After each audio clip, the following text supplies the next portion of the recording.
राधे राधे, जय श्री कृष्णा। आप सभी को तो होली अष्टमी की कहानी सुनते हैं। देखो, होली अष्टमी की कहानी दिवाली से 7 दिन पहले आती है। जिस बार की दिवाली होती है उसी बार की होली अष्टमी आती है। और होली अष्टमी के खंडवारी बटती है और किसी की शादी होती है तो 2 मणियाँ माले में डाले जाते हैं चांदी के। और हमारे कंडवारी भी बटती है, बेटा होता है तब भी बटती है और बेटा का विवाह होता है तब भी बटती है। तो चलो कहानी में आपको देखो कहानी सुनाती हूँ।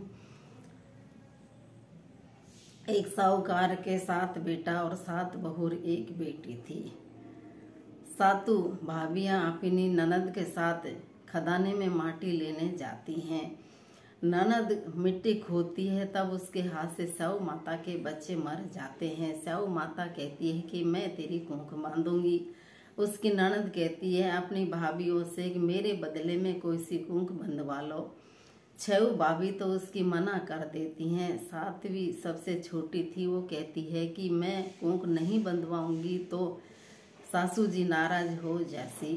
छोटी बहू कुंख बंधवा लेती है। कुछ दिन बाद में उसके लड़का होता है, वो 7 दिन बाद में वो मर जाता है। वो पंडितों को बुला करके ने पूछा कि ये क्या दोष है। पंडित जी कहते हैं कि आप सुरई गाय की सेवा करो, आपकी कुंख स्याऊ माता के पास बंधी पड़ी है। साहूकार का बेटा की बहू जल्दी उठ करके नी सुरई गाय के नीचे साफ सफाई कर आती है। सुरई गाय के बहू थी, वे आपस में झगड़ा करती रहती थी, साफ सफाई कोई नहीं करती। स्याऊ माता सुरई गाय कहती है कि आजकल कौन सी बहू साफ सफाई करती है, देखना चाहिए, इनको तो लड़ाई से फुर्सत नहीं मिलता है। वो जल्दी उठ करके नहीं बैठ जाती है और वो देखती है कि साहूकार का बेटा की बहू साफ सफाई कर रही है। वो कहती है कि आपको क्या चाहिए, किस कारण आप साफ सफाई कर रही हो। वो कहती है कि मुझे बाचा दो।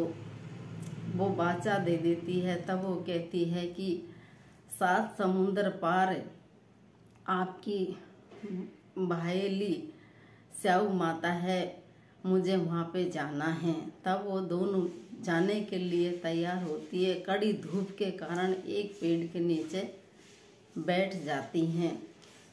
वह पेड़ में एक गरुड़ पंछी रहता था, उसके बच्चे थे। थोड़ी देर बाद में एक सांप आया उसको डसने के लिए। तब साहूकार के बेटा की बहू सांप को मार के ढाल के नीचे रख देती है। उस थोड़ी देर बाद में फिर गरुड़ पंछी आता है, वहाँ खून देख के हुए और वो साहूकार का बेटा की बहू के चोंच मारने लग जाता है। वो कहती है कि मेरे चोंच क्यों मारते हो, मैंने आपके बच्चों को नहीं मारा है, मैंने बल्कि आपके बच्चों को जिवाया है। तब गरुड़ पंछी कहती है कि आपको क्या चाहिए। तब वो कहती है कि 7 समुंदर पार स्याऊ माता रहती है, हमें वहाँ पहुँचा दो। वो दोनों को अपने पीठ पर बैठा के ले जाता है, 7 समुंदर पार पहुँचा देता है। सुरई गाय को देखकर स्याऊ माता कहती है कि आ बहन, बहुत दिन में आई है, आ मेरे सिर देख दे, मेरे जो पड़ गई हैं। सुरई गाय कहती है कि मेरे सागे आइए, वो सिर देख देगी, जुआ देख देगी।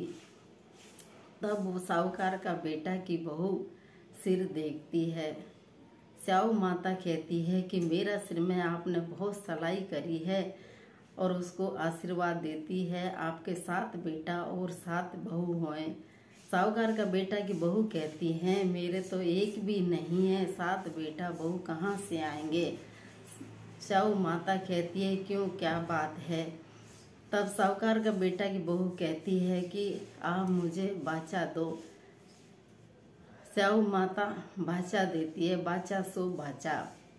तब वो कहती है कि मेरी कुंख तो आपके पास बंधी पड़ी है, मेरा बेटा वो कहाँ से आएंगे। तब स्याऊ माता कहती है मैं आपकी कुंख खोलती तो नहीं, पर अब खोलनी पड़ेगी। जा तू घर पे और तेरे 7 बेटा 7 बहू बैठे मिलेगा खूब उजीमन करना, होई मांडना और सीरा पूड़ी करना। वो घर आके देखती है 7 बेटा और 7 बहू बैठी हैं। वो बहुत राजी हो जाती है और उजीमन की तैयारी करती है।